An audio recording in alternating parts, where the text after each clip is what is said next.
Ok, pues hola de nuevo chicos, ya estamos en la unidad número 4 de nuestro temario.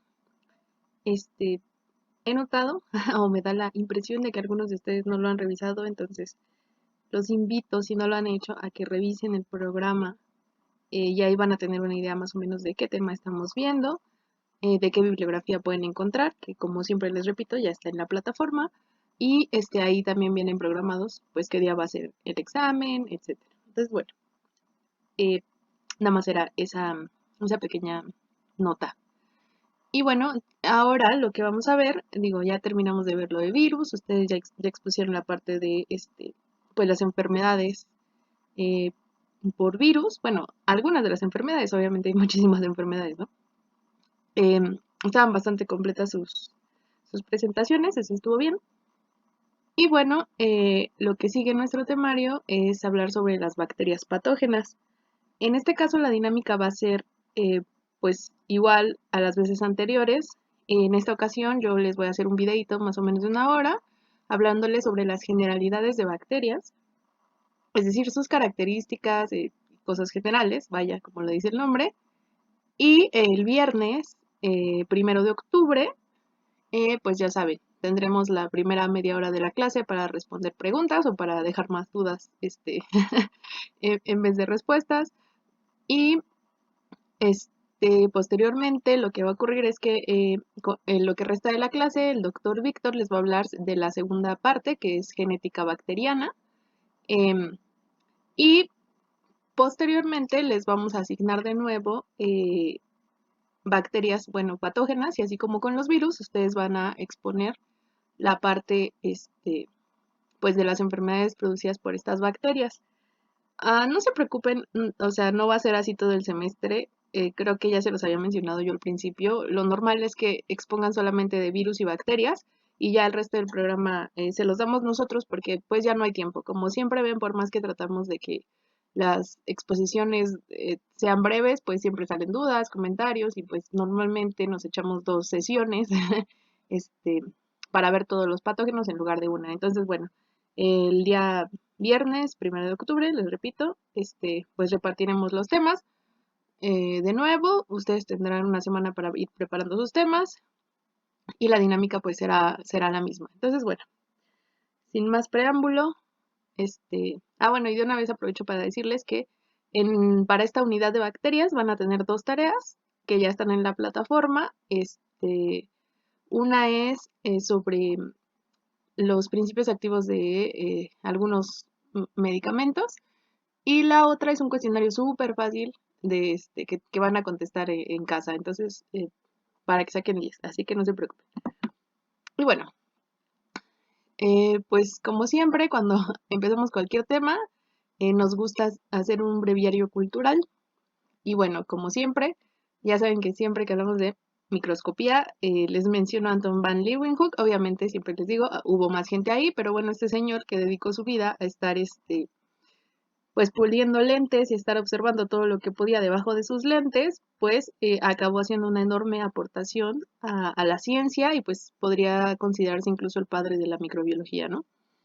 Aquí pues tenemos un retrato de él y del otro lado pues tenemos algunos de los dibujos que él hizo y que envió a pues a la Real Academia eh, Inglesa, ¿no? Que era el máster en ciencias en aquellas épocas.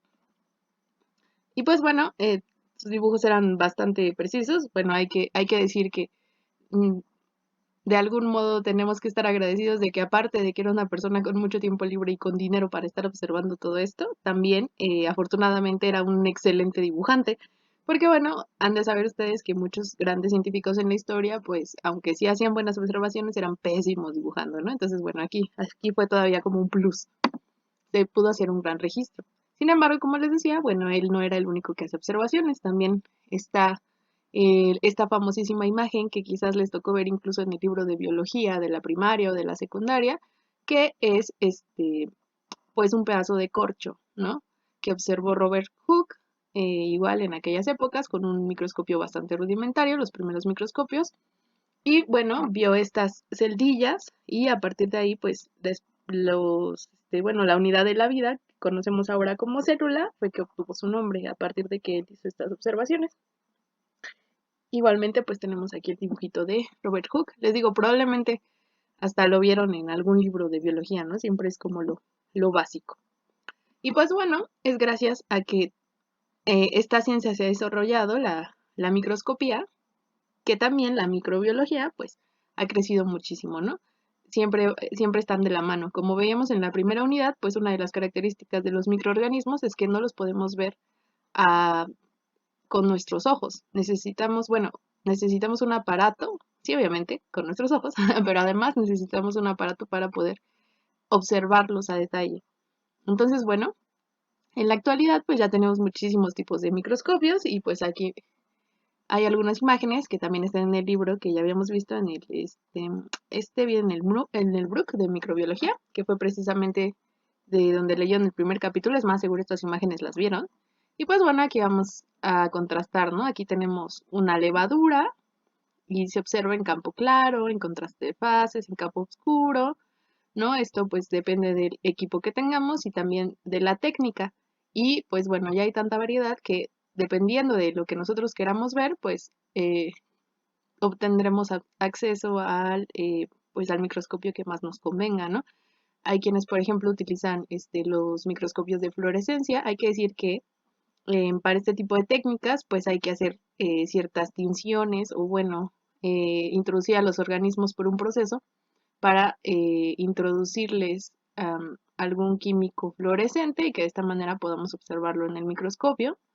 Y bueno, el clásico, que es al que tenemos acceso siempre en la escuela, que probablemente ustedes lo usaron en la preparatoria y bueno, si hubiéramos tenido clases presenciales lo hubieran visto también, que es el microscopio óptico, ¿no? Que es el que siempre vemos la gotita de agua, la babita del compañero, te pueden hacer un prótesis de sangre, un cabello, todo esto pues siempre lo observamos, ¿no? En nuestro microscopio óptico, que pues es de los que tiene menor resolución si queremos verlo así, ¿no? Y bueno, incluso también ya hay técnicas que nos permiten ver con grandísimo detalle incluso a los virus, ¿no? En este caso estamos viendo bacterias por micrografía electrónica, pero bueno, aquí podemos ver un enorme detalle, ¿no? Miren, me voy a regresar.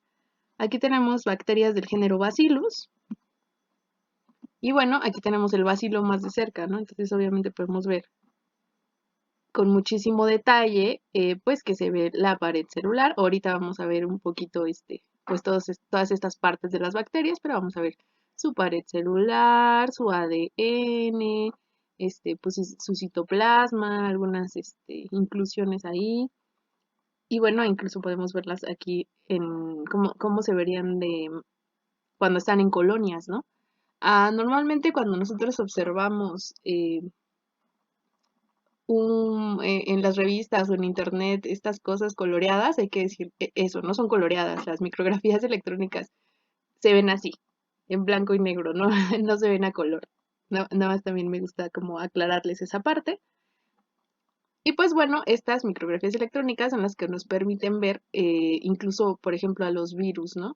Que, bueno, como dato curioso, han de saber que normalmente en los laboratorios, para observar a los virus, o bueno, saber que hay virus, se hacen cultivos celulares y lo que se observa en realidad son pues la destrucción celular, ¿no? Digamos que la huella que dejan los virus, porque sí necesitas un microscopio con muchísima potencia para poder observar pues un microorganismo tan pequeño, ¿no?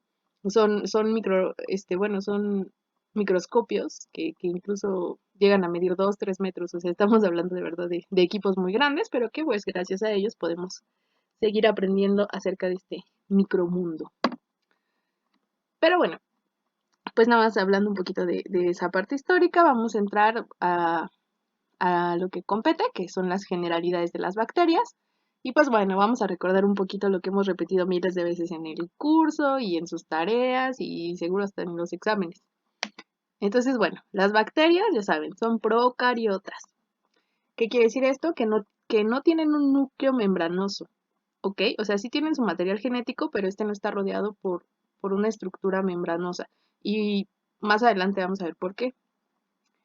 Tienen una pared celular, que por cierto en sus tareas eso era algo como muy común, ¿no? Decían, es algo exclusivo de las bacterias. No, las sí las bacterias tienen pared celular, pero los eucariontes, algunos también tienen pared celular, como por ejemplo las plantas, ¿no? Entonces, bueno, aguas ahí. Aquí la característica de las bacterias en sí no es tener pared celular, sino que la pared celular rodea a la membrana celular.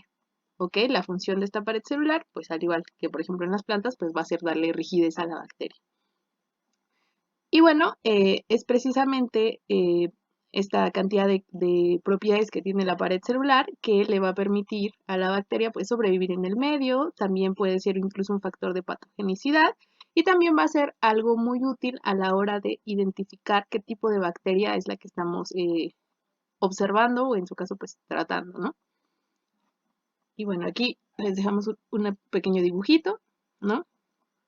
Aquí está la pared celular, la parte azulita es la membrana celular, el citoplasma, el nucleoide, que ya dijimos, bueno, les adelanto. El núcleo, que decíamos en los eucariontes, está rodeado por membrana. Y ojo, ya habíamos dicho que este material genético de la bacteria es un cromosoma circular, porque dijimos que es como si tuviéramos una hebra de un hilo y está súper enrollada. Sin embargo, creo que sí se los mencioné en algún momento y es bueno que ahora pongan atención en esta parte. Aunque está en el citoplasma, les comentaba yo que no es que este material genético ande como por cualquier lugar al azar. Se queda en una zona más o menos específica de la bacteria, que suele ser esta parte central, y a esta zona se le llama nucleoide, ¿ok? Entonces, bueno, aguas con eso. O sea, aunque no esté rodeado por una membrana, no es que ande por ahí flotando por cualquier parte de la bacteria. Nada más es como ese comentario. Y pues bueno, en el citoplasma vamos a encontrar plásmidos, que de esto les va a hablar el doctor Víctor cuando vean la parte de genética bacteriana, que también son muy útiles para la adaptación de la bacteria a su medio. Vamos a encontrar algunos organelos como los ribosomas, que ese es otro de los errores que tenían en sus tareas, ¿no? Que algunos ponen, no tienen organelos, no, sí tienen, sí tienen. Por ejemplo, los ribosomas, pero los ribosomas no están rodeados de membranas, como por ejemplo en los eucariontes, ¿no? Que hay mitocondrias. Entonces aguas con eso. Y bueno, para que se les grabe otra vez el cuadrito comparativo. Esto hasta lo hicieron de tarea, se los repito. ¿No? Diferencias entre procariotas y eucariotas, pues va a ser tamaño, el tipo de genoma, ¿no? Decíamos, como siempre, el cromosoma circular, el ADN circular, perdón, ADN circular, este, decíamos que el núcleo está rodeado por una membrana en las eucariotas. Les digo, en las procariotas no hay una membrana, pero sí hay una zona en la que suele quedarse el material genético. Entonces, ojo ahí. Pues en el caso de las membranas de las eucariotas, pues contienen esteroles. Les comentaba yo en la primera clase. Estos esteroles van a variar. Por ejemplo, en los animales suelen ser colesterol. En los hongos, por ejemplo, son ergoesteroles. Y esa es una de las principales características que nos diferencia de los hongos. Y por cierto, quería mencionarles, porque también en sus tareas alguien por ahí mencionaba que si los hongos eran plantas. No, los hongos no son plantas, los hongos son hongos. De hecho, son más parecidos a los animales, digo, hablando genéticamente y por su parentesco y características celulares que a una planta. Entonces, aguas. En el caso de las bacterias, pues no contienen esteroles, pared celular. Les digo, aquí hay un paréntesis, por ejemplo, ¿no? O sea, en la mayoría de las eucariotas no vamos a encontrar pared, sin embargo, recuerden, las plantas sí tienen, ¿no? Ahí su pared con celulosa. Entonces, bueno, aquí les hace falta un asterisquito. Pero bueno, en el caso de las bacterias, sí vamos a encontrar esta pared en todas. Y recuerden, va a estar rodeando a la membrana. Reproducción, pues también creo que eso no les causa confusión a ustedes. En el caso de las eucariotas puede ser sexual o asexual. En el caso de las procariotas es únicamente asexual, por fisión binaria. Aunque ahí vamos a ver algunos casos chistosos de intercambio de material genético, pero bueno, ya llegaremos a esa parte. La respiración, pues va a ser por mitocondrias en caso de la eucariota. En procariotas no hay mitocondrias, por lo que la respiración se da en la membrana. Los ribosomas, aquí, estos son una de las principales características que ayudó en su momento histórico a diferenciar a los procariotes a la hora de hacer los árboles taxonómicos, ¿no? Y va a ser el coeficiente de sedimentación de los ribosomas, que va a ser 80S en eucariotas y 70S en procariotas, pero aguas, no es que se sumen, ¿eh? Los ribosomas, ahorita más adelante tengo una diapositiva donde les voy a enseñar un dibujo de un ribosoma por si todavía no les queda claro, que debería, porque niños míos, se supone que les dejé en la unidad 2 que vieran de tarea unos videos y no les pregunté porque yo tengo la fe en que los vieron. Pero si no los han visto, es hora de que vayan y los vean. Eran los de síntesis de proteínas y ahí pues está cómo trabaja el ribosoma. Entonces, bueno, para quienes sí los vieron y están entendiendo de qué les hablo, los ribosomas pues tienen dos partes, una subunidad pequeña y una subunidad grande en ambos casos y también sus coeficientes de sedimentación varían en eucariotas y en procariotas. Es una de las, les digo, una de las características que se usó para acomodarlos en taxonomía. Entonces, bueno, mitocondrias, pues lo mismo de acá arriba, ¿no? En eucariontes no, en procariontes sí, aparato de Golgi, pues todas estas que son organelos membranosos, no los vamos a encontrar en las eucariotas, digo en las procariotas, pero sí van a estar en las eucariotas, ¿no? Entonces, bueno, ese es como repaso. Y pues bueno, aquí aproveché para, por fin, contestar rápidamente la duda de la segunda clase sobre los dominios. Perdonen que me tarde tanto, pero es que a veces, si no me recuerdan, a veces se me olvida, intento que no se me olvide, pero les repito, en verdad agradezco sus dudas, no se queden con dudas, porque también ahorita voy a aprovechar para enseñarles que gracias a algunas de las dudas de sus compañeros del semestre pasado, que preguntaron bastante, se puede mejorar el trabajo. Entonces, bueno, les voy a meter aquí rápido esto. Y ahorita van a ver por qué. Cuando hablamos de taxonomía, que es, por ejemplo, lo que ustedes estaban viendo cuando hablan en sus exposiciones, ¿no? Que si el virus pertenece a la familia Retroviridae y que si no sé qué, al género tal, especie tal, bla, bla, bla, bla, bla, todo esto eh, es, es un tipo de clasificación, ¿no? Y entonces, si nosotros nos vamos al diccionario, nos van a decir que clasificar es ordenar o disponer por clases algo. Entonces, yo aquí les quise poner como este ejemplito, ¿no? Espero que la personita que preguntó, que fue una chica, disculpen si me cuesta trabajo a veces ubicar sus nombres y menos con esto del Zoom. Espero con esto responder tu pregunta y si no te queda clara, por favor me puedes escribir de nuevo. Entonces, bueno, les ponía yo aquí este mundo de figuritas, ¿no? Las tenemos así y si nosotros quisiéramos ordenarlas, podríamos tomar en cuenta varios criterios. Aquí yo utilicé tres.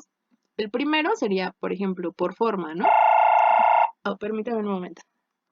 Bueno, ¿qué pasó? Ajá. Ujú, sí, ajá.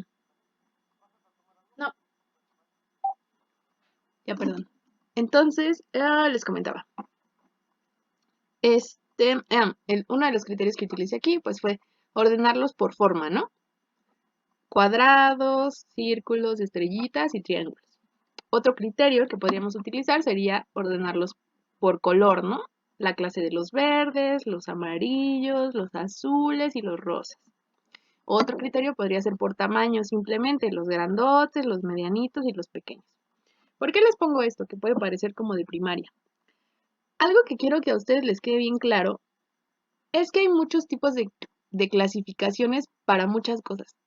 Entonces, cuando ustedes hablen de clasificar algo, pongan atención en cuáles son los criterios de esa clasificación. ¿A qué me refiero? Cuando hablábamos de virus, la primera clasificación que vimos fue clasificarlos morfológicamente. Y teníamos tres clasificaciones, ¿se acuerdan? Que era la helicoidal, la compleja o cabeza cola, em, y la que era icosaédrica, ¿no? Entonces ahí, ¿qué tipo de clasificación tenemos? Morfológica, es decir, los estamos ordenando según la forma que tienen.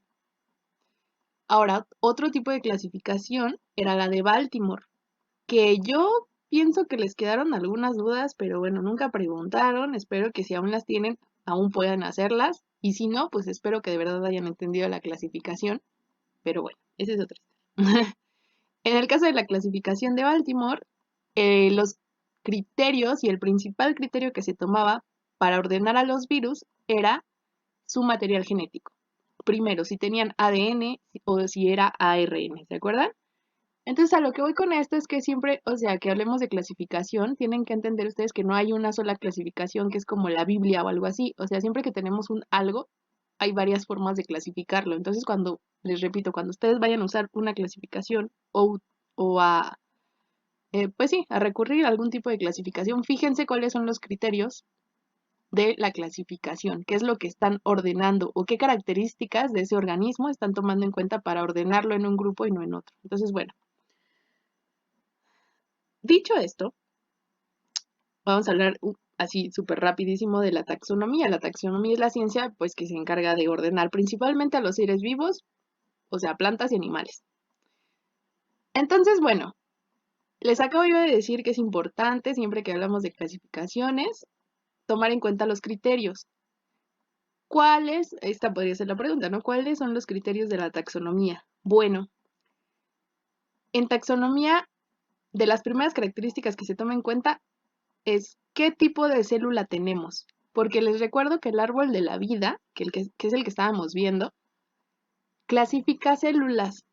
Y por eso les dije que ahí no estaban los virus. No es que los virus no tengan una clasificación. Si ustedes se, se van a buscar, en este semestre no pasó, pero en otros me ha pasado que hay quien busca la clasificación de los virus y encuentran la familia, el género, etcétera. Sí, claro. Pero cuando usamos el árbol de la vida, les repito, fíjense, el árbol de la vida clasifica células. ¿Qué pasa con los virus? Los virus no son células y por eso no van ahí. No es que no estén ahí porque no están vivos o no sé, nunca se metan en esos problemas. Simple y sencillamente es porque no son células. Pero sí hay una clasificación para ellos. Entonces, en taxonomía se toman en cuenta estas características de las células para poder organizar a estos seres vivos.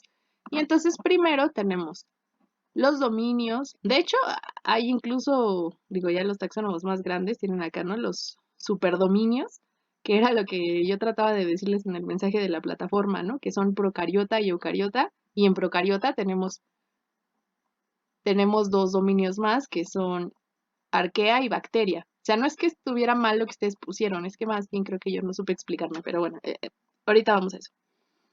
Entonces, ¿qué es lo que pasa? Cuando hablamos de taxonomía, lo primero que debemos saber cuando estamos hablando de seres vivos, bueno, de seres celulares, es primero el dominio, ¿no? Y el dominio que nos dice, pues, qué tipo de células son por sus características más generales.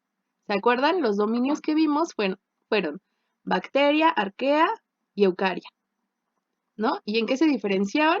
Pues principalmente en que arquea y bacteria eran procariotas y, bueno, en eucaria todos los eucariontes. Después estaban los reinos. El que tiene más reinos, pues es eucaria, porque es donde tienen más diferencias. O sea, no quiere decir que haya menos variedad en las bacterias, sino que aquí hay más diferencias entre las células, por así decirlo. Y entonces decíamos que aquí había cuatro reinos, ¿no? Que era el planta, animalia, protozoa y ya se me olvidó el hongo, y fungi. Entonces les decía, ¿qué diferencia? O sea, lo que tienen en común los que están en el dominio eucaria es que son eucariontes. ¿Y qué tienen los eucariontes? Pues ya dijimos, ¿no? Tienen organelos membranosos, un núcleo rodeado por membrana, bla, bla, bla.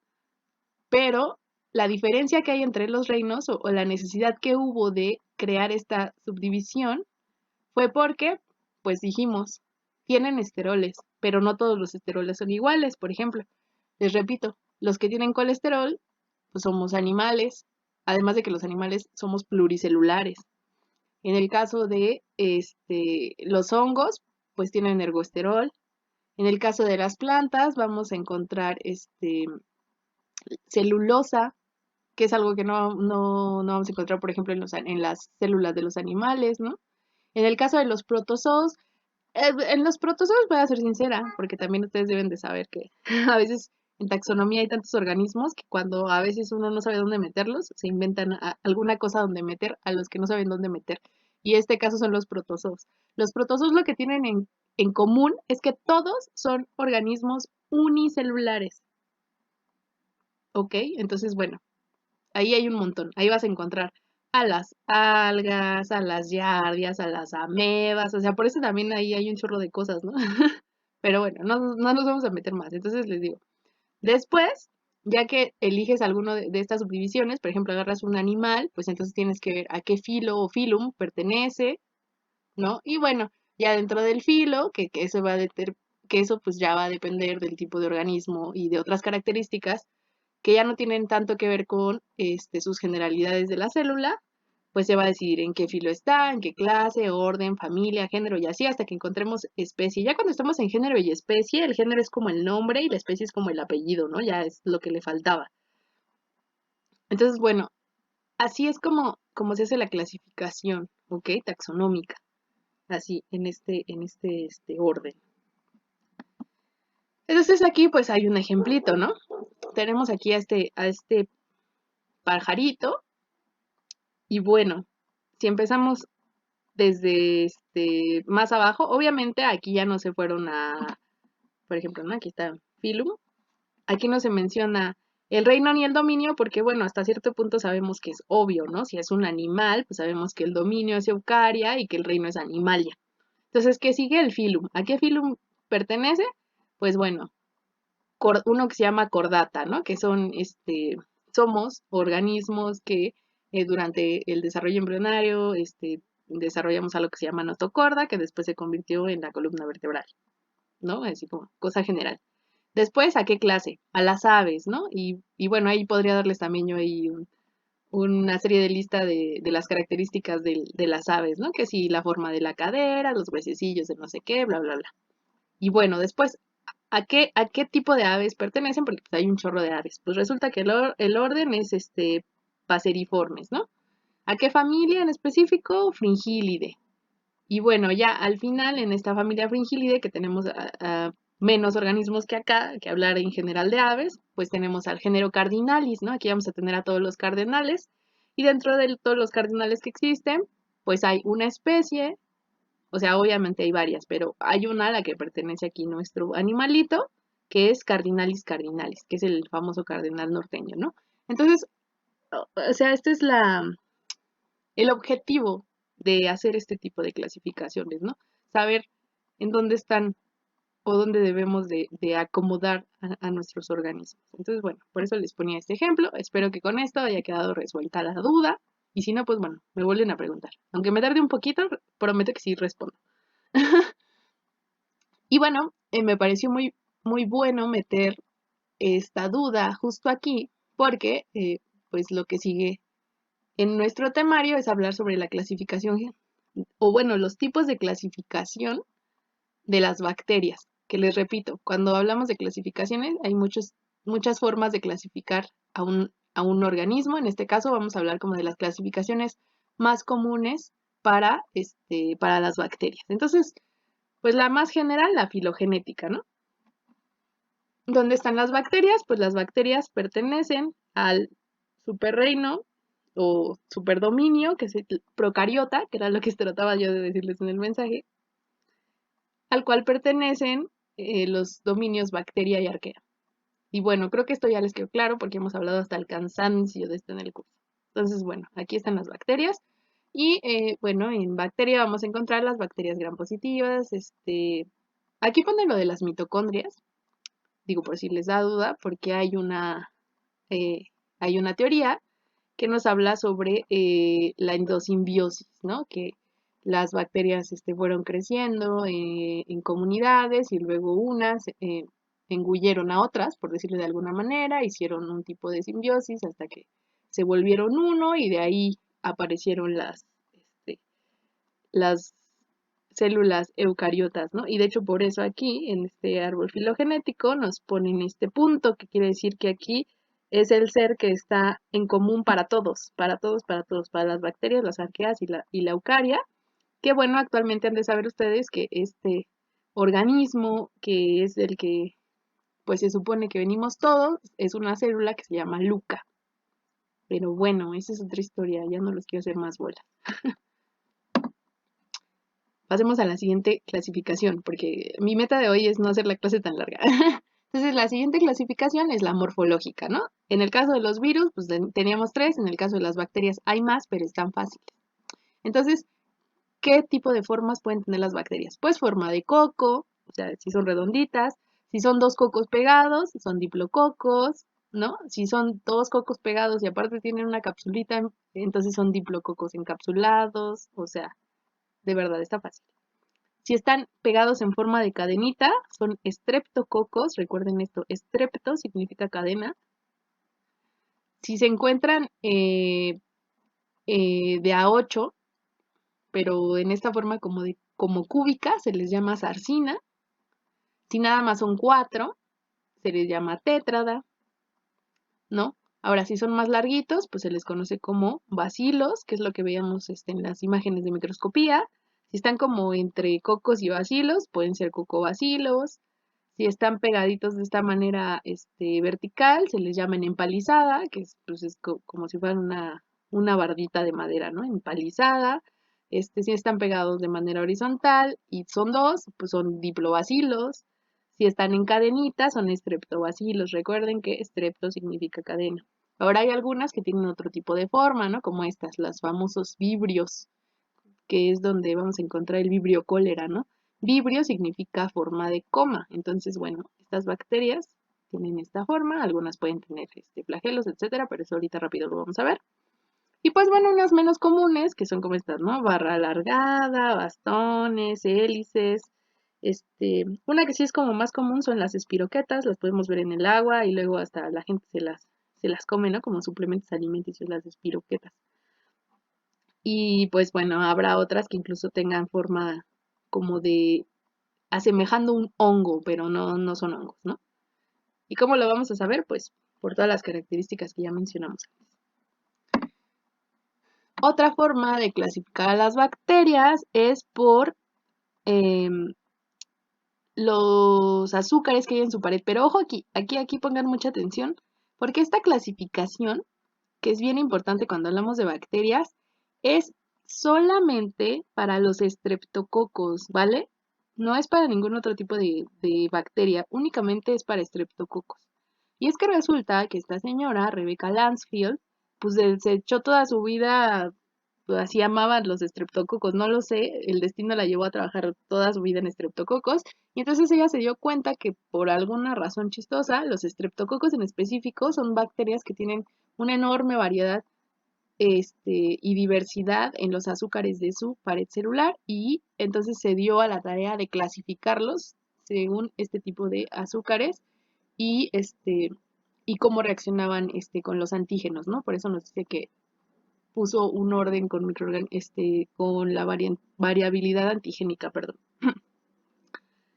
Y pues bueno, esto es muy importante porque los estreptococos son causantes de muchas enfermedades, por eso son bacterias de interés médico. Ay, perdón, le doy un sorbito a mi café porque si no me quedo me quedo sin voz.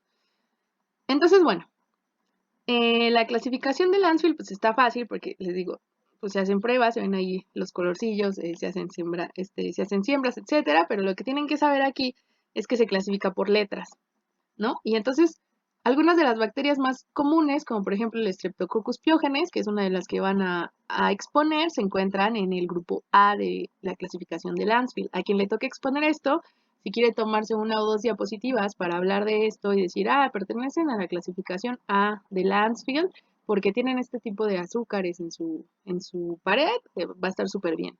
Y de una vez les digo, cuando expongan, así como en virus tenían que haber mencionado a qué clasificación, bueno, a qué grupo de Baltimore pertenecían, en el caso de los estreptococos, no quiero que luego me anden ahí hablando los que tienen otro tipo de bacterias sobre el grupo de Lansfield, ¿eh? Nada más los que vayan a exponer estreptococos nos tienen que decir a qué grupo pertenece.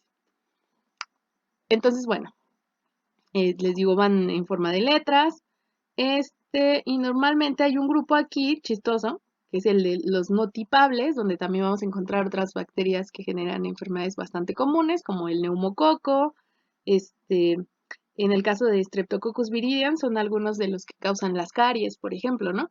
Y como siempre les comentaba, al igual que los protozoos y siempre que hay clasificaciones, cuando tienes muchos organismos, siempre terminan haciendo un grupo donde metes a los que no sabes dónde meter. Este sería el caso de los no tipables, ¿no? O sea, sí tienen características en común, ¿no? Hay que decirlo. Pero bueno, básicamente esto es lo que pasa, ¿no? Y bueno, otro tipo de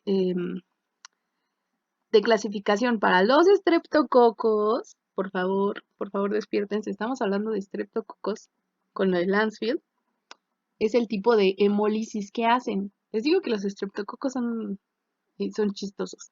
Entonces, ¿qué es lo que pasa aquí? Hemo significa sangre. No, no, si fuera sin H sí sería esos que traían los pelos pintados en los 2000, ¿no? Pero, pero no, aquí estamos hablando de sangre, hemo. Y lisis, ya sabemos, por lo que vimos en virus, que significa ruptura. Entonces, cuando hablamos de hemólisis, estamos hablando de pues, la destrucción de los eritrocitos. Entonces, cuando queremos saber qué tipo de hemólisis tiene nuestro estreptococo, lo que vamos a hacer es tomar una caja de Petri con un agar específico. A estos se les llaman medios enriquecidos. Cuando hablamos de medios en microbiología nos referimos a agares o medios de cultivo. También pueden ser caldos, ¿no? Entonces, en este caso vamos a tomar un medio de cultivo que se llama agar sangre, que pues es agar, que es como una gelatina que tiene sangre. Y entonces vamos a sembrar aquí nuestra bacteria y si nuestra bacteria es hemolítica, pues vamos a ver cómo pues desaparece el color del agar porque lo que hizo fue destruir los eritrocitos, así de sencillo. Entonces, pónganse truchas. Hay tres tipos de hemólisis: la alfa hemolítica, la beta hemolítica y la gamma hemolítica. ¿Ok? Cuando nuestro estreptococo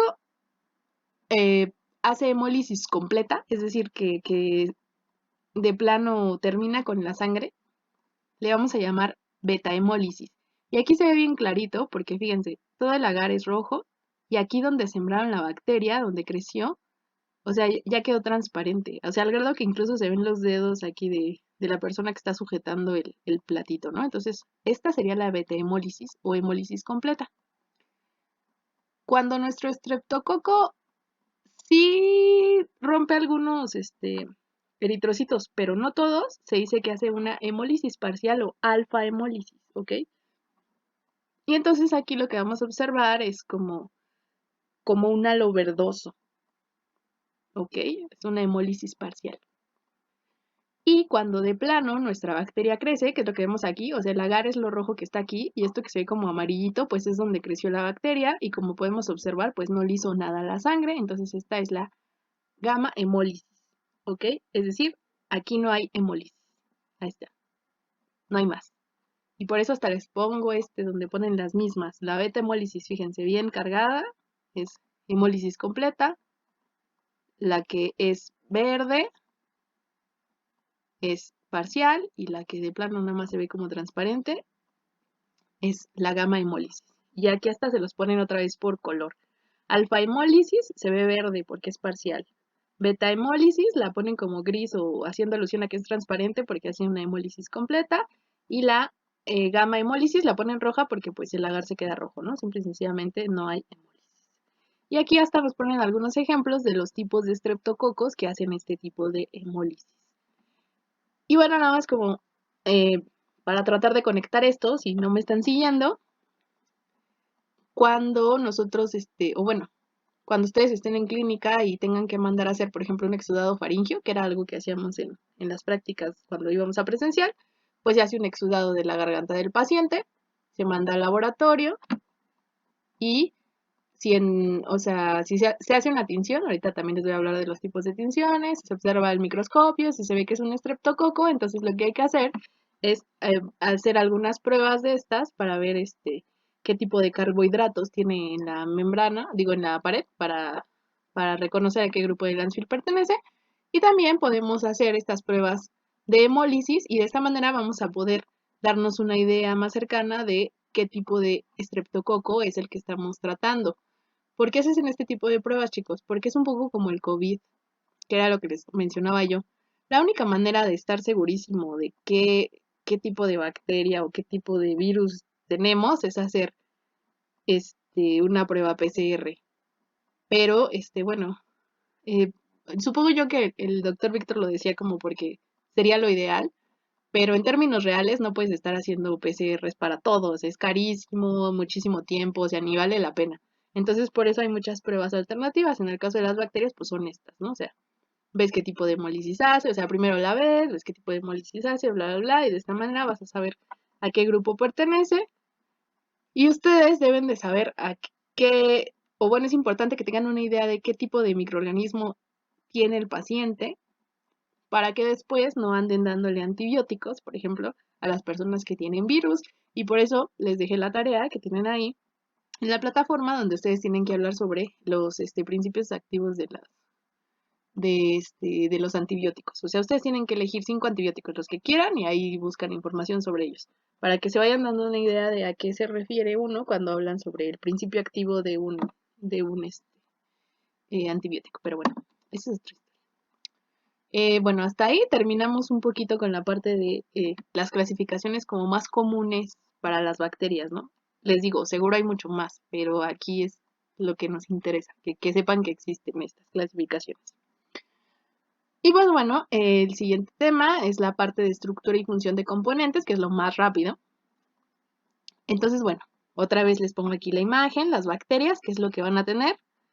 Ya sabemos, ADN circular, que va a estar en una zona específica, aunque no esté rodeada por una membrana, va a estar en una zona que se va a llamar nucleoide, ¿ok? Va a tener sus plásmidos, que dijimos que son pedacitos de ADN, y eso lo van a ver en la parte de genética bacteriana.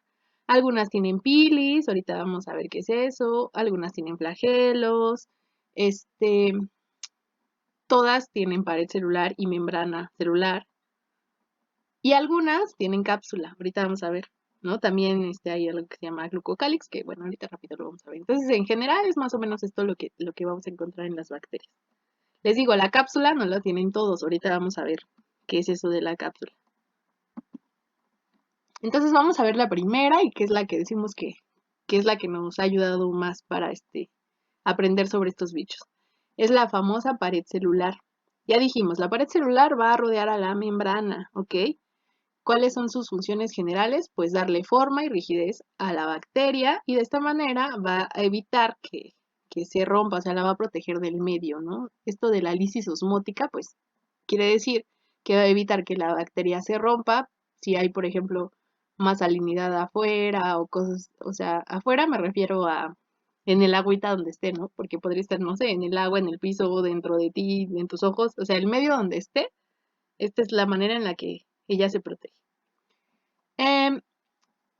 Recordemos, va a envolver a la membrana celular, ¿ok? Y pues bueno, están formadas por algo que se llama peptidoglucano, que son un tipo específico de azúcares que se encuentran solo en las bacterias, que también es llamado mureína. Así que si yo les digo mureína o peptidoglicano, o peptidoglucano también, es lo mismo, ¿ok? Se los digo porque si buscan ustedes en libros, en imágenes, en algunos van a encontrar mureína y en otros peptidoglucano, entonces para que no se estén partiendo la cabeza, es bueno que tengan ahorita en cuenta que es lo mismo, ¿ok? Entonces, bueno, en general, las bacterias se pueden, otra manera de clasificarlas es en gram positivas y gram negativas, ¿ok? Las bacterias gram positivas se caracterizan por tener una pared muy gruesa de mureína o peptidoglucano y después su membranita. Entonces, ojo, pared muy gruesa de mureína y su membranita. Y las gram negativas, aparte de tener bueno, igual que todas, ¿no? O sea, tienen su membrana y de ahí están rodeadas por mureína, pero en este caso va a ser una capa delgadita de mureína y aparte, después de la capa de mureína, van a tener otra membrana. Entonces, ¿qué es lo que pasa? Gram negativas tienen dos membranas, gram positivas, una capa muy gruesa de una pared celular muy gruesa de mureína. Esto les va a conferir diferentes tipos de resistencia. Por ejemplo, es muy común, o sea, no es general para todos los microorganismos, pero lo más común es que las bacterias gram negativas solemos encontrarlas en el tracto digestivo o en el intestino. ¿Por qué? Porque gracias a esta membrana que tienen pueden resistir bastante bien los pHs ácidos. En el caso de las gram positivas es más común encontrarlas en vías respiratorias, por ejemplo. Entonces, bueno, esa es otra de las características, si quieren verlo así. Y bueno, en la parte, pues aquí siempre está el dibujito. Y en la parte de abajo hay una micrografía electrónica donde podemos ver que está este sándwichito grueso, que es el peptidoglicano, y esta rayita negra de abajo que apenas si se ve es la membrana. Y en el caso de la gram negativa, podemos ver que esta línea de aquí abajo, esta línea de aquí abajo es la membrana. Este mini sándwichitito que acabamos de ver, así súper delgadito, es el peptidoglicano, a diferencia de las gram positivas, que es muy grueso. Y después tenemos la segunda membrana. Entonces, bueno, esa es de las primeras características de las bacterias gram positivas o gram negativas. Les repito, es otra manera de clasificarlas. Entonces, bueno, y de hecho es la más general, ¿no? Siempre que hablamos de bacterias y que tomen siempre que se toman muestras, lo primero que se hace es una tinción de gram. Entonces, ¿qué es lo que pasa? Cuando hablamos de una tinción, estamos hablando de poner colorante en alguna estructura del organismo para poder observarla con más detalle. En este caso, con la tinción de gram, lo que pretendemos teñir o pintar es la pared celular, ¿ok? En el caso de las gram positivas, estas se van a poner de color azul o violeta, y en el caso de las gram negativas se van a poner de un color rojo o rosáceo. Ahorita les voy a explicar la tinción, no se asusten. Entonces, bueno, aparte de tener dos membranas, o o una pared muy gruesa, ¿qué otras características tienen? Bueno, las gram positivas son susceptibles a la degradación por lisosomas, ¿no? ¿Eso qué quiere decir? Que si tenemos una gran cantidad de lisosomas, se van a deshacer más rápido que las gram negativas, que es lo que les digo que es una de las características por las cuales es más común encontrar gram negativas en el tracto digestivo. Ya dijimos, pared gruesa de peptidoglucano.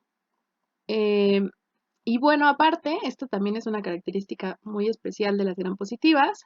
En su pared vamos a encontrar algo que se llama ácido teicoico. Cuando hablamos de ácido teicoico o lipoteicoico, estamos hablando de gram positivas. Esto no lo vamos a encontrar en las gram negativas, ¿vale? Así que ojo ahí cuando les lleguen a preguntar diferencias entre gram positivas o gram negativas, o si les preguntan, ¿el ácido teicoico es una de sus características? Gram positivas, no hay de otra. Y pues bueno, aquí también nos habla un poquito sobre la carga que se genera alrededor de la bacteria, ¿no? Porque también tenemos que recordar que cuando hablamos ya a niveles microscópicos, también estamos hablando de bioquímica, y siempre que hablábamos de bioquímica o de química orgánica, pues hablábamos de que los enlaces entre las moléculas también se dan, pues dependiendo de la carga que tengan estas moléculas, ¿no? Entonces, tener una pared muy gruesa u otra membrana y tener diferentes componentes va a hacer que se haga una carga superficial, si quieren verlo así, hablando en cuestiones de cargas estáticas, alrededor de estos microorganismos, y bueno, también es una característica. En el caso de las gram negativas, pues su pared ya vimos que es muy pequeña porque tiene dos membranas, y bueno, aparte tiene un espacio periplasmático, pues un poco más grande, y ya dijimos, la famosa membrana externa, que es mucho más gruesa que la pared de Moreina. Ahora, hay otro tipo de bacterias que se llaman alcohol resistentes, y de hecho las van a ver así como BAR, ¿no? Que son bacterias alcohol resistentes. ¿Qué pasa con estas bacterias? Pertenecen a un género que se llama Mycobacterium, válgame la redundancia. Mico significa, hace referencia a alcohol, y se caracterizan por tener, además de ya saben, todas tienen membrana, y alrededor de la membrana vamos a encontrar la pared celular. Y después de la pared celular, estas lo que van a tener va a ser una capa gruesa de algo que se llama ácido micólico. Y ese ácido micólico va a ser difícil, bueno, sí va a dificultar que se puedan teñir por medio de la tinción de Gram. Y por eso ahorita vamos a ver otro tipo de tinción también, que es la de Ziehl-Neelsen. Entonces, bueno, miren, no se espanten. Si la vemos aquí a detalle y si están ahorita tranquilos, tomando su cafecito, tomando notas, se van a dar cuenta que si le quitamos la capa de ácido micólico a las bacterias alcohol resistentes, nos queda una bacteria gram positiva. Así. Entonces se los comento como para que como para que recuerden esas cositas, ¿no? Entonces, bueno, característica, al final tiene una capa de ácido micólico. Y bueno, pues esto va a favorecer también que aquí nos dice tenga una impermeabilidad a los colorantes, que es lo que les digo, es difícil teñirlas. Y también esto les va a conferir una resistencia a los antimicrobianos. De hecho, estas bacterias, por esta impermeabilidad y este ácido micólico, tienen una textura como cerosa. Cuando se hacen los cultivos en el laboratorio, se ven así como si tuvieran cera encima, las colonias, precisamente por eso. Es muy chistoso. Entonces, bueno, aquí les pongo el dibujillo a más detalle. O sea, es como pero este es más detallado. Sí, es que no sé si se ve, a ver, regreso de nuevo. O sea, es este esquema de aquí, pero este está más detallado, está más bonito, ¿no? Entonces aquí nos dice, tenemos nuestra membrana, después de la membrana la pared de peptidoglicano y después todo esto que está acá va a ser lo que lo que va a formar la capa de ácido micólico, ¿ok? Entonces, bueno, es muy bonito esto. Y pues bueno, ahora vamos a hablar rápidamente de lo que son las tinciones que les mencionaba, las famosas tinciones. Para hacer una tinción de Gram, que va a ser la primera de la que vamos a hablar, y también pasa con la de Ziehl-Neelsen, se toma una muestra, en el caso cuando lo hacíamos en el laboratorio, traían ustedes hisopos, y le raspaban un poco la garganta a sus, a sus compañeritos, y después esto se tomaba una caja de Petri, en la caja de Petri pues se embarraba lo que estaba en el hisopo. Hay una manera de hacerlo, no crean que es al azar. Se dejaban crecer los microorganismos unos días y ya la siguiente semana veíamos las colonias de las bacterias y ya que estamos en ese punto donde tenemos nuestras bacterias creciendo en la caja de Petri, entonces sí, empezamos este proceso en el que tenemos un asa de cultivo, que es esto que tenemos aquí, que al final tiene un alambrito y tiene aquí como un circulito, es un asa, y con la punta del asa tomamos una pequeña colonia de nuestra caja de Petri y esta se va a disolver en una gota de agua en un portaobjetos. Eso sí los conocen, ¿no? Agarramos un portaobjetos, tienes un goterito, pones una gota de agua y en esa gota de agua disuelves lo que tomaste con el asa de cultivo. Esto es lo que estamos viendo aquí. Y entonces pues se extiende, ¿no? Se extiende para preparar el frotis. Después teníamos el mecherito y lo usábamos para secar más rápido. Esto no lo dejábamos ahí en el fuego, ¿no? Sino que lo pasábamos rápido para que se secara. Y de esta manera se van fijando las bacterias, ¿no? Entonces, bueno, aquí está, miren, fijación por flameado. Y ya, una vez que tenemos esto, entonces sí se procede a hacer la tinción, es decir, añadir colorante para observar estas estructuras. Y finalmente, ya que está teñido, pues se hace la observación al microscopio. Ahora, ¿qué pasa con la tinción de Gram?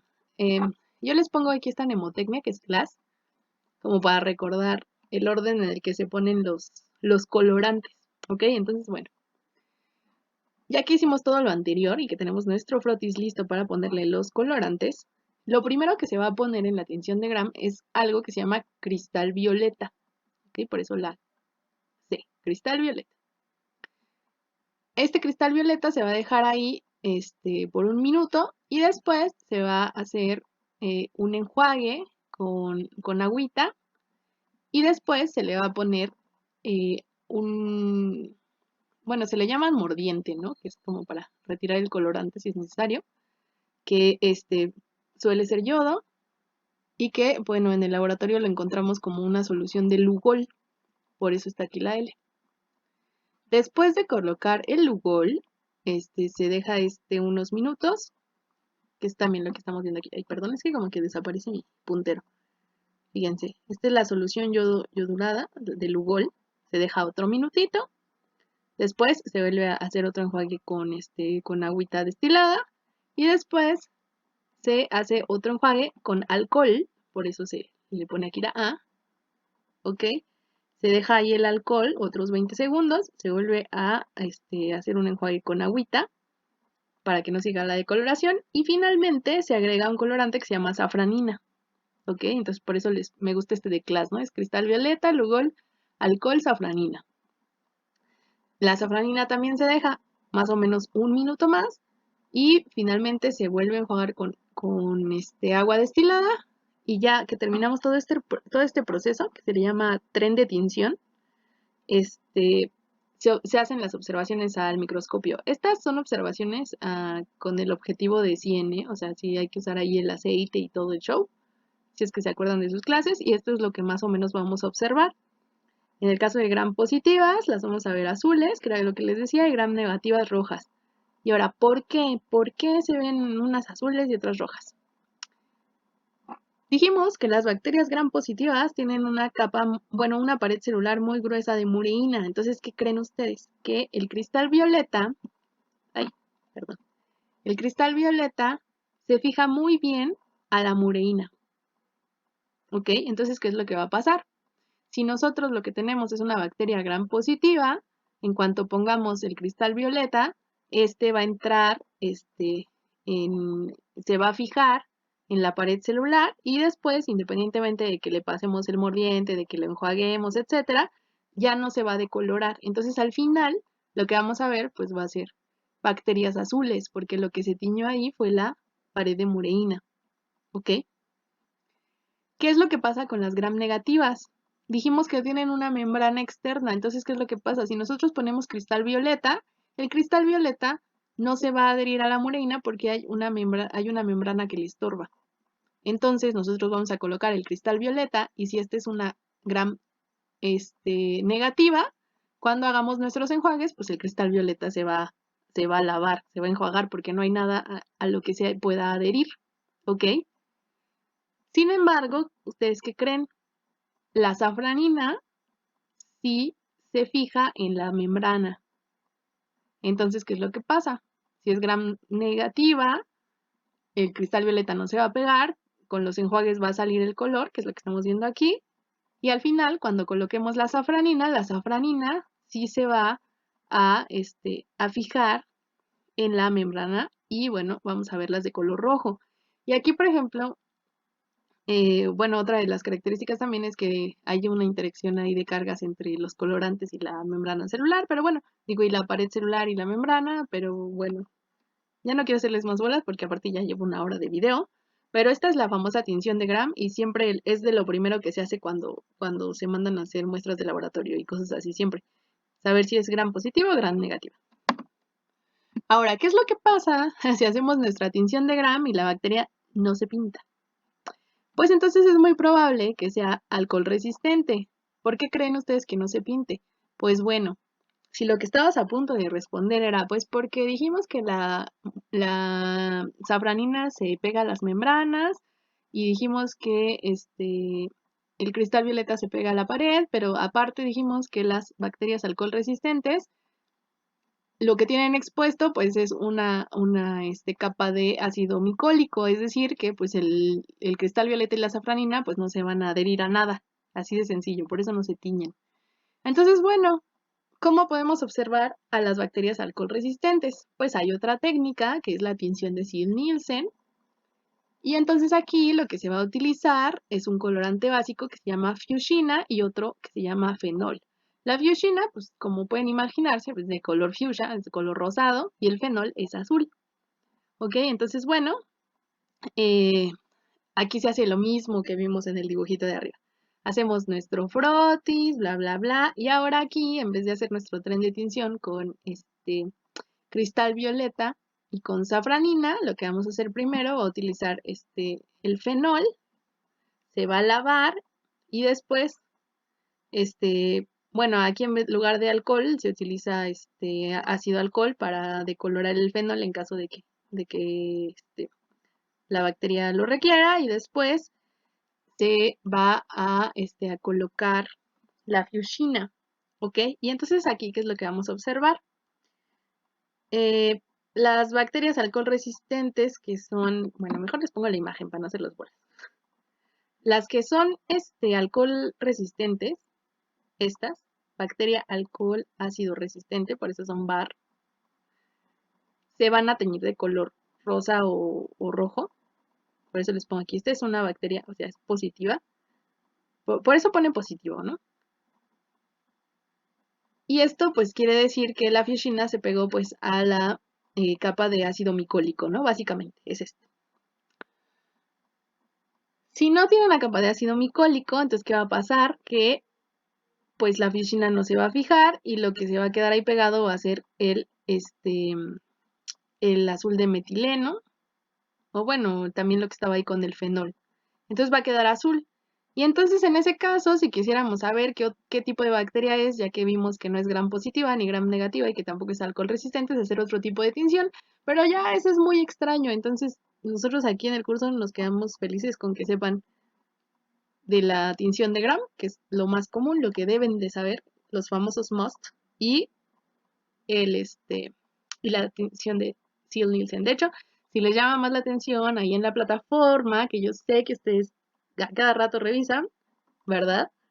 Hay en la parte de bacterias hay un video sobre la tinción de Ziehl-Neelsen. Entonces, bueno, ahí termina un poquito esta parte. Ahora, sus compañeros del semestre pasado les llamó la atención esto, porque como que no entendían muy bien cómo que esto de bacterias eran, perdón, alcohol resistentes negativas y positivas, ¿no? Y entonces por eso aquí puse la aclaración, ¿no? De que las negativas en realidad es que no son bacterias alcohol resistentes y o el que tiene aquí el más, o que ustedes podrían interpretar como positivo, en realidad se refiere a que sí son.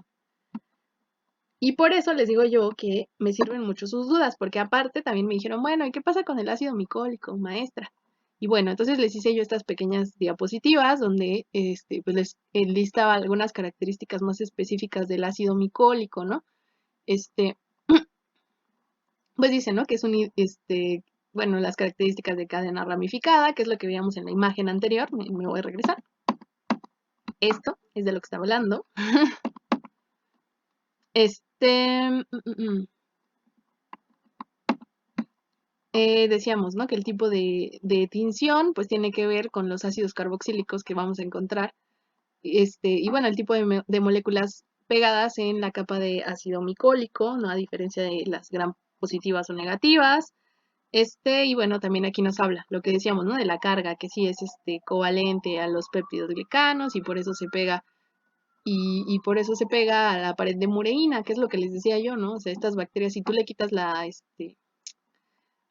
capa de ácido micólico, pues básicamente es una bacteria gram positiva, ¿no? Y aquí nos dice, pues es que eso pasa porque el ácido micólico se pega fácilmente al péptido glicano, ¿no? Entonces, bueno, ahí está. Decíamos, no se tiñen fácilmente, etcétera. Entonces, bueno, aquí les dejaba yo estas características porque les llamaba la atención. Aquí también por eso les dejaba esta pequeña imagen que también viene en el libro, miren, no les miento, para que tengan una idea de cómo es la estructura de los colorantes, ¿no? De la fiushina, en el caso de que nos sirve para identificar a las ácido alcohol resistentes, y pues cómo se ve el ácido micólico y que por cuestiones de cargas, que es lo que les decía, esta cuestión de la carga superficial va a hacer que se fije más fácilmente este colorante de manera, pues sí, molecular y por las cargas que tiene a los ácidos carboxílicos que tiene este tipo de ácido. Entonces, bueno, eso siempre es como muy valioso. Entonces, bueno, ahí terminamos con esa parte. Ahora, terminamos con la parte de la pared celular, pero ya dijimos que la pared celular está envolviendo a otra parte importante de nuestras bacterias, otra estructura que se llama membrana. La membrana, al igual que en nosotros, los eucariontes, pues lo que va a hacer también es pues, cuidar también de los cambios osmóticos a la bacteria. Esta pues obviamente es más delgada que las otras estructuras que pueda tener la bacteria. O sea, estamos hablando de una capa de mureína más una membrana más gruesa o una capa muy gruesa de mureína.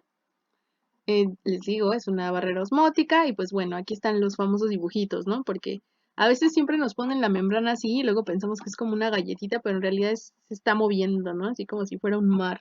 Son el famoso modelo del mosaico fluido de las membranas celulares. Las membranas también sirven para transportar, pues, les digo, igual que nuestras células. los nutrientes para comunicarse con el exterior, etcétera. Entonces, bueno, son como nuestras membranas, no hay como... Bueno, obviamente estas no tienen esteroles, pero a lo que me refiero es que a nivel de función es lo mismo. Después tenemos otro tipo de estructuras que pueden tener algunas bacterias que se llama cápsula o glucocáliz. O incluso lo pueden encontrar como glucocálix, ¿no? Es más o menos lo mismo, pero en diferente forma. Estas estructuras básicamente es una capa que está formada de polisacáridos, ¿ok? Que pueden tener pueden tener em, diferentes tipos de empaquetamiento y qué es lo que va a hacer que una sea sólida y la otra sea así como un slime, como un moco, ¿ok? Básicamente ya ahí les spoilé, esa es la diferencia. Y bueno, en el caso específico de la cápsula, que es la que es rígida, va a dar esta apariencia precisamente. Y bueno, en el caso de ambas, que les digo que es lo mismo pero en diferente forma, van a jugar un papel muy importante al momento de adherirse a las células del hospedero, ¿ok? Es decir, que este es un factor de patogenicidad para las bacterias. Entonces, es bastante importante, son bastante gruesas. Ahorita van a ver una pequeña imagen. Y les decía yo, cuando esta estructura está más laxa, o sea, que está menos empaquetada, por eso lo dice aquí, se va a ver como un moco. Y cuando está así como mucosa, entonces es glucocáliz. Les digo, es lo mismo. O sea, está sólido, cápsula. Está aguado, glucocáliz. Así, más fácil. Y pues bueno, decíamos, representa un factor de virulencia. No me acuerdo si esto se mencionó en la clase de virus, pero yo estoy casi segura que sí, se los dijo el doctor Víctor, pero se los vuelvo a repetir. Cuando hablamos de virulencia, esta palabra, por el tipo de uso que tiene, no se refiere a los virus. Cuando hablamos de virulencia, nos referimos a la capacidad de patogenicidad de un agente patógeno. O sea, qué tan virulento es, puede ser para bacterias o para virus. ¿Ok? No vayan a pensar que es algo exclusivo de virus. Sí suena a, pero no. Entonces, bueno. Volviendo al tema, aquí tenemos la imagen. Esto que está aquí son unos diplococos bien bonitos, o bueno, en este caso un coco. No, sí son diplococos, fíjense, sí se ve ahí claramente. Y todo este como halo grueso que se ve es la cápsula. Y sabemos que es una cápsula porque está rígida. ¿Y por qué sabemos que está rígida? Pues porque este halo es bastante uniforme, ¿no? Miren, y está muy grueso. Cuando está aguado, como lo que vemos acá, sería más como un slime, es decir, sería un glucocáliz. Pero fíjense, es una estructura muy gruesa. Ahora, no todas las bacterias lo van a tener, esto sí hay que aclararlo, digo, a diferencia de la pared y la membrana, el glucocáliz y la cápsula, pues es algo que no todas las bacterias van a producir y que pues esto va a ser dependiendo de la especie, como todo en biología, y también dependiendo de si lo requiere para el ambiente, la puede producir o no la bacteria, ¿ok? Entonces, bueno, algo es ahí, no vayan a pensar que todas las tienen. De igual manera, algunas bacterias tienen flagelos, otras no. Los flagelos, pues son estructuras que les van a ayudar a moverse. Son bastante curiosos porque a mí me encanta esta imagen, ¿no? Porque son muy complejos, o sea, básicamente son como un motor. Vean cuántas subestructuras tienen. Por eso también son gruesos. Y bueno, están hechos principalmente de unas proteínas que llaman flagelina, ¿no? O sea, ahí no hay mucho de dónde romperse la cabeza, ¿no? Flagelos están hechos de flagelina. Suelen tener tres partes, que es el filamento, el gancho y el cuerpo basal. El cuerpo basal, pues está esta parte que estamos viendo aquí, que es la que está sujetando al flagelo.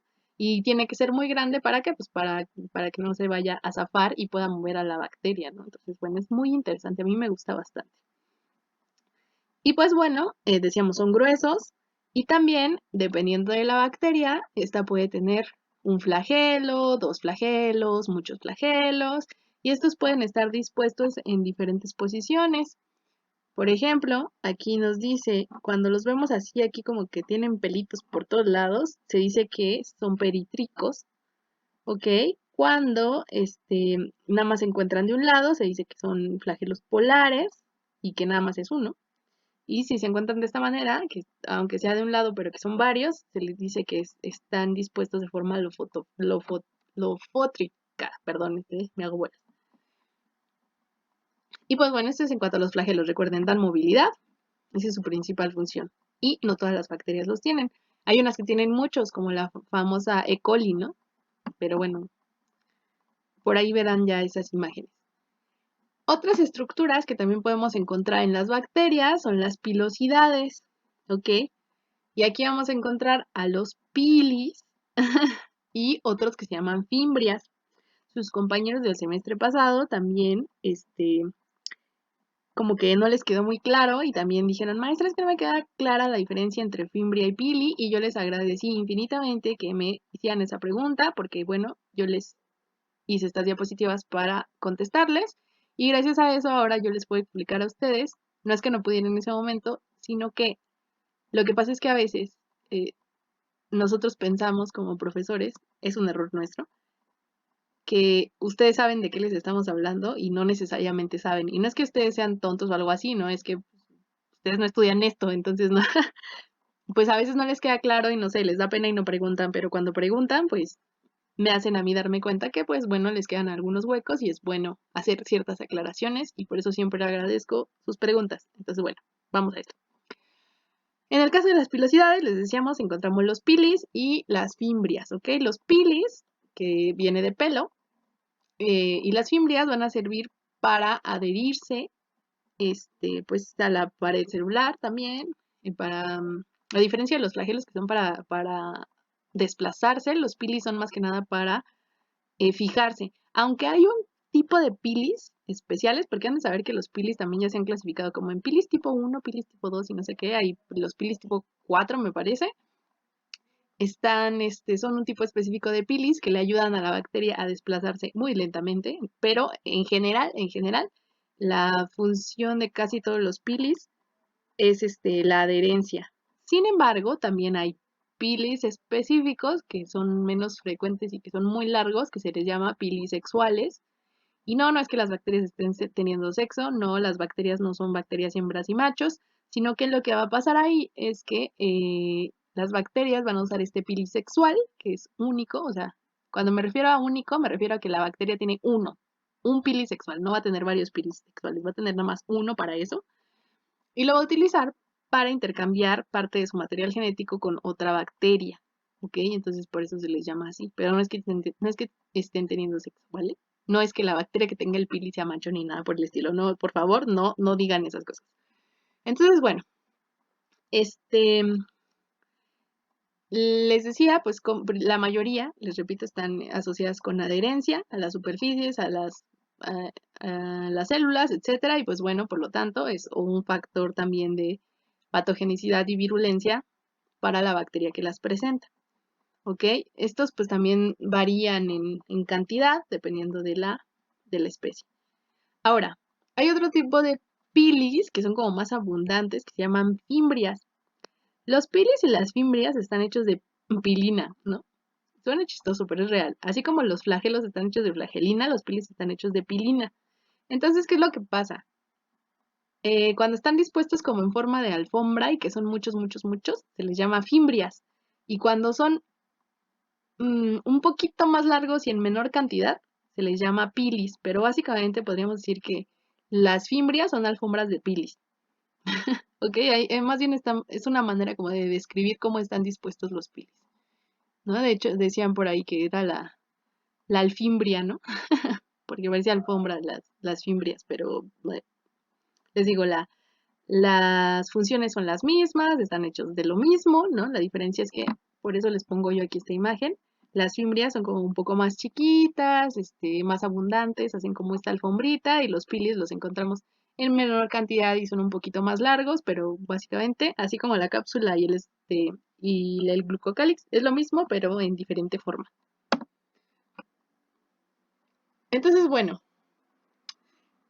¿qué pasa con los pilis? Les decía yo, son más largos, son estructuras externas. ¿Qué quiere decir? Que estas las vamos a encontrar en la pared celular o en la membrana externa, en el caso de las gram negativas, ¿ok?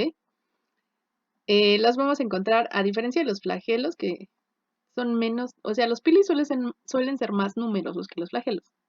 Entonces, por eso dicen, ¿no? Las encontramos de manera numerosa, pues, tienen forma de pelo, em, están hechos de pilina, que es lo que yo les decía, ya les comenté también lo de los pilis sexuales, que son más largos y que suele haber uno por bacteria cuando la bacteria lo requiere, ¿no? Hacen la famosa conjugación, que es un tipo de reproducción. Este, y bueno, una de las desventajas de los pilis sexuales es que si bien sirven para intercambiar material genético y así dar variabilidad a las bacterias y que de esta manera puedan sobrevivir a un ambiente, y que esto tiene mucho que ver con la genética bacteriana, que lo van a ver con el doctor Víctor, así que háganle las preguntas. Bueno, igual ahí vamos a estar los dos, ¿no? Pero sí es muy importante esto de los pilis. La desventaja es que de ahí se cuelgan fácilmente los bacteriófagos, ¿no? Entonces ya dijimos que los bacteriófagos son un tipo de virus que pues parasitan a las bacterias, ¿no? Entonces, bueno, hay una pequeña desventaja. Entonces, bueno, en el caso de las fimbrias, ya dijimos, es básicamente lo mismo, pero con eh, más numeroso, ¿no? La famosa alfimbria, que es lo que les decía, ¿no? La alfombra. Y a mí me gusta mucho esta imagen porque aquí podemos ver como estos pelitos que estamos viendo aquí, así, o sea, esto no es una imagen marina ni nada, ¿no? Es un intestino. Entonces estas son las pilosidades del intestino y estos chetos que vemos aquí pegados son las bacterias. Y estos chetos están pegados aquí, no están nadando, están pegados aquí a las pilosidades del intestino gracias precisamente a los pilis. O en este caso, que son muchos pilis los que le están ayudando a adherirse, pues sería la fimbria. Entonces, esta es la función, ¿vale? Y bueno, aquí nos mencionan, ¿no? Como algunos de los géneros más comunes donde vamos a encontrar una gran cantidad de pilis, es decir, fimbrias, que son Salmonella, Neisseria, Gonorrea y Bordetella pertussis. Y bueno, enfermedades también que ya todos hemos escuchado, ¿no? La salmonelosis, gonorrea y tosferina. Y bueno, nada más para dejar un poquito más claro, ya saben que me encanta repetir, comparamos aquí rápidamente. Fimbrias pilis, las fimbrias son abundantes, distribuidas de manera uniforme sobre la bacteria, recuerden como una alfombrita, la alfimbria, sirven para la adherencia. Los pilis son un poquito más largos, menor cantidad, comparados con una fimbria, con las fimbrias, pues son en menos cantidad, ¿no? Y pues sus funciones, les digo, básicamente es adherencia. Ahora les comentaba, hay algunos pilis específicos que sirven para moverse, como los tipo 4, o para intercambiar material genético, que sería el pili sexual. Aquí vemos una bacteria que, fíjense, está toda llena de pelos, que son fimbrias, porque si parece alfombra, fimbrias, recuerden. Y de aquí sale uno bien largote, que este es el famoso pili sexual. Y estos puntos que vemos aquí en el pili sexual, pues son los bacteriófagos que ya se colgaron ahí y que van a parasitar a las pobres bacterias. Ni modo, chicos, así es la vida, selección natural. Y bueno, con eso terminamos las pilosidades. Ahora, otra estructura que también podemos encontrar en las bacterias, pero les repito, no las encontramos en todas, son las endosporas. ¿Ok? Estas se forman a partir de un proceso que se llama esporulación. Y esto es importante porque recuerden que cuando hablábamos de la parte de la asepsia, la antisepsia y la esterilización y desinfección, hablábamos que una de las principales diferencias entre la desinfección y la esterilización es que en la esterilización se acababa con todos los microorganismos, incluyendo las esporas. Estas son las famosísimas endosporas, ¿ok? Entonces, ¿qué pasa? Les repito, no las vamos a encontrar, no todas las bacterias van a formar endosporas, ¿ok? Y bueno, primero vamos a ver sus características. Son resistentes al calor, por eso cuando hacemos una esterilización necesitamos altas temperaturas, porque si no es una temperatura muy alta, entonces estas no se van a degradar. ¿Ok? Dice, representa el estado durmiente del ciclo de vida bacteriano. Aquí hay otra cosa que también preguntaban sus compañeros del semestre pasado y que es muy buena, porque fue cuando me di cuenta que no me habían entendido bien. Las esporas no son como, es que a veces yo pienso que se imaginan como las plantas o algo así, ¿no? O sea, como que la bacteria genera muchas esporas, pero no, no, no, no, no. No se imaginen. Si estaban pensando eso, sáquenlo de su cabeza. Vamos a contar hasta tres. Un, dos, tres. Ya sacaron esa idea de su cabeza. Bien. La- lo que va a pasar aquí es que la bacteria, o sea, una bacteria, tenemos una bacteria, cuando esté en una situación donde las condiciones ambientales no sean adecuadas y que hasta cierto punto sean extremas para ella, lo que va a decir es, necesito resguardar mi material genético. Así que, tripulación, vamos a deshacernos de todo lo que no sea necesario y lo poco que quede lo vamos a usar para proteger el material genético. Entonces, esa bacteria única se va a convertir en una endospora, ¿ok? Entonces vamos a tener una endospora por cada bacteria. No es que las bacterias generen muchas esporas, eso es lo que quiero que les quede claro. Entonces, bueno, cuando la bacteria se vuelve una endospora, va a reutilizar lo que quede de sus estructuras para generar unas nuevas estructuras, que son estas capas, que en conjunto es la endospora. Y fíjense, son capas bastante gruesas y resistentes, ¿eh? Entonces, estas pues tienen sus nombres, que es el exosporio, que es la parte más gruesa, que se va a encontrar hasta afuera. Después va a formar algo que se llama cutícula. Después va a agarrar los sobrantes de la pared celular. Después todavía va a ser una corteza. Y dentro de todo eso, lo único que vamos a encontrar va a ser el material genético. Porque les repito, eso es lo que ella va a decir. Va a decir, esto está muy difícil la cosa, entonces vamos a proteger el material genético y a esperar a que haya condiciones favorables.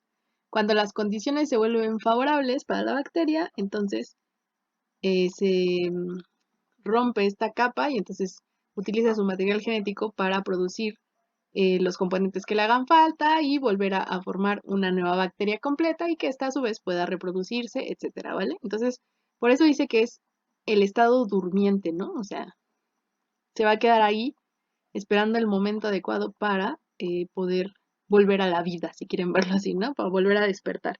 Y las esporas, fíjense, son tan resistentes que incluso se cuenta que cuando abrieron las tumbas de Egipto, mucha gente se enfermó y decía, no, es que son las maldiciones de los faraones, ¿no? Pero después de hacer algunos estudios, resulta ser que como estuvieron abriendo las tumbas a diestra y siniestra, pues había ahí bacterias y, bueno, había esporas de bacterias. Imagínense cuántos años llevaba eso ahí. Y entonces estos la respiraron y pues se enfermaron. Entonces, nada más para que se den una idea. Hay algunas que, obviamente no estoy diciendo que sean bacterias que, que estén ahí desde la época de los faraones, pero sí son muy resistentes. Hay endosporas que pueden vivir hasta más de 30 años. Entonces, sí, de verdad son muy, muy resistentes.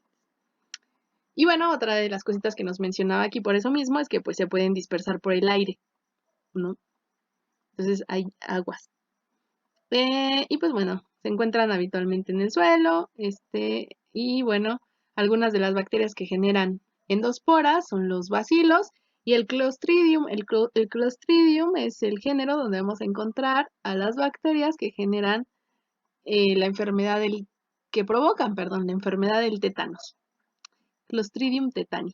Entonces, nada más para que se den una idea con qué tipo de bacterias estamos tratando. Y pues bueno, les comentaba yo que todo lo que les conté de cómo se encapsula básicamente es esto. Está nuestra bacteria muy feliz aquí con su ADN circular, está chilling y de repente dice, ah, no, estas condiciones están muy feas. Ahora, otra cosa que quiero aclararles es que no es que de repente se switche la bacteria y diga, ay, no, las condiciones no me gustan, me voy a volver una endospora. No, no, no. Estamos hablando de que son condiciones muy extremas, ¿no? Que, no sé, por ejemplo, estaba en un charquito en el desierto y de repente se acabó todo el agua y se le empezaron a acabar los recursos y ya de plano llegó así como a un punto en donde ya no le quedó de otra más que decir, voy a convertirme en una espora. ¿Por qué? Pues porque aparte este proceso requiere mucha energía, entonces no lo pueden estar haciendo a diestra y siniestra, ¿vale? Es como una apuesta.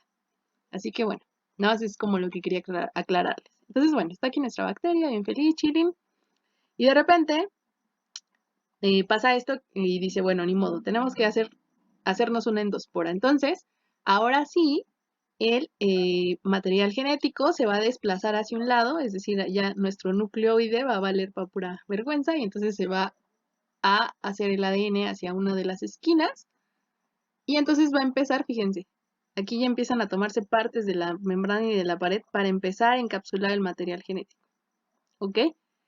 Entonces empieza esto a condensarse y se empiezan a utilizar todos los recursos para empezar a generar las capas que ya vimos, que son la cutícula, etcétera, el exosporio, que va a ser lo último que va a aparecer, que sería esta parte de azul de aquí, sería el exosporio.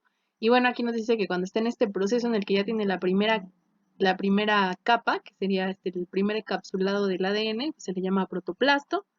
Y después, les digo, lo que vaya sobrando, pues se va a utilizar en recursos para generar las siguientes capas, la cutícula, el exosporio, y ya cuando quede así, lo que vamos a tener, pues es una endospora. Si esta endospora logra sobrevivir y llegar a un medio adecuado, o sea, no sé, el intestino de un animal, vías respiratorias, algo que le guste a esta bacteria, entonces va a recibir la señal para reutilizar todo lo que tiene en su material genético y producir una bacteria funcional. Y bueno, así es como sucede este ciclo. Ahora, hay algunas otras estructuras que vamos a encontrar también en el citoplasma de las bacterias, que son los famosos ribosomas, que decíamos que son los que van a ayudarnos a armar las proteínas. Ya dijimos, las proteínas son los legos de la vida. También hay otras que se les llama cuerpos de inclusión, que estos pues pueden tener algunos reservorios de nutrientes, etcétera, y los podemos ver en esta forma, ¿no? Aquí tenemos la bacteria, estos puntitos son los ribosomas y hay algunas capsulillas o vesículas que son los famosos gránulos de reserva o cuerpos de inclusión. Ok, entonces bueno, es la pequeña imagen. Y pues bueno, por si no han ido a ver el video, que yo espero que ya lo hayan visto 1000 veces, porque aparte con el doctor Víctor, cuando vean la parte de genética bacteriana, tienen que retomar lo de transcripción. Y entonces les recomiendo que si no lo han visto, lo vayan a ver y que si ya lo vieron y todavía tienen dudas, pregunten o que lo vuelvan a ver. Entonces, bueno, los ribosomas son así. Este es un ribosoma. Decíamos que tienen, esta es la famosa, tienen una subunidad pequeña y una subunidad grande. ¿Ok? Entonces, bueno, andan ahí en el citoplasma y normalmente lo que sucede es que cuando llega un ARN mensajero, que es lo que también estábamos hablando en virus, lo van a leer los ribosomas y aquí por medio de grupitos de 3, que se les llama tripletes, o sea, estos 3, estos 3 de colores, van a llamar a los famosos aminoácidos y los va a ir ensamblando el ribosoma y de esta manera vamos a obtener proteínas. Así de sencillo. Los ribosomas, porque también, esto también lo tengo así, porque les repito, los compañeros del semestre pasado también preguntaron, así que ya saben, si preguntan, quedarán ustedes aquí, inmortalizados en mis presentaciones por siempre. Los llevaré en mi cora por siempre. Entonces, bueno, les dejo aquí otro resumen pequeño sobre los ribosomas. Son pues los responsables de armar proteínas, ¿ok? Su peso molecular, características, que es lo que decíamos, que es el coeficiente de sedimentación, es el famoso 70S. Y entonces ahí, como otro breviario cultural, uno de sus compañeros preguntó, ¿y qué es esa S? Y les dije, pues son unidades Svelberg. Y ellos dijeron, ¿y qué son las unidades Svelberg, maestra? Y entonces, les hice otras diapositivas. Bueno, me salto rápido esto. Y justo así tenía mi presentación de las dudas que tenían ellos sobre las fimbrias y los pilis, sobre las características de los ribosomas. Y entonces les hice estas otras diapositivas donde les explicaba yo que estas unidades Svelberg vienen porque había un sujeto que se llamaba Theodor Svelberg, que fue un químico que se encargó de caracterizar entre ellos a los ribosomas. Y entonces, como es difícil pesar una molécula, lo que hizo fue desarrollar una técnica que se llamaba supercentrifugación. Y esta supercentrifugación pues permite deshacer toda la célula por medio de centrifugación, obtener los ribosomas y entonces estos se sedimentaban y estas unidades de sedimentación que este señor pues obtuvo, pues se llamaron unidades Svelberg, ¿no?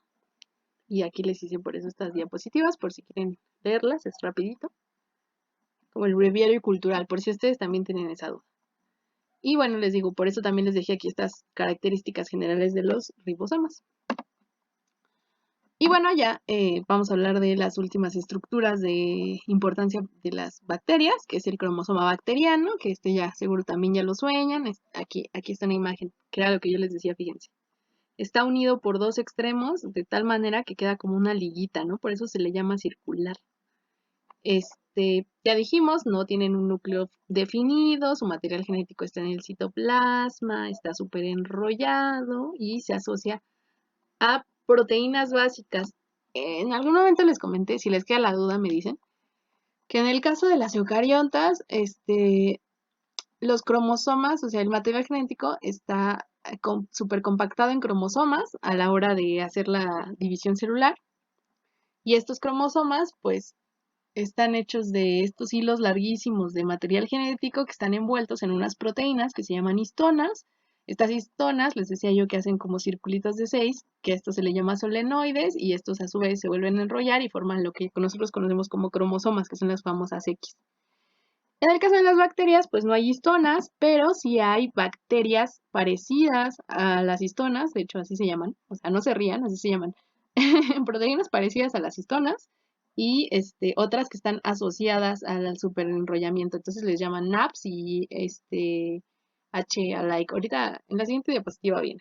Entonces, em, pues con el caso del material genético de las bacterias, pues no hay más, es eso, es un cromosoma, el cromosoma bacteriano, que es ADN circular, por esta razón. Ya lo habíamos discutido.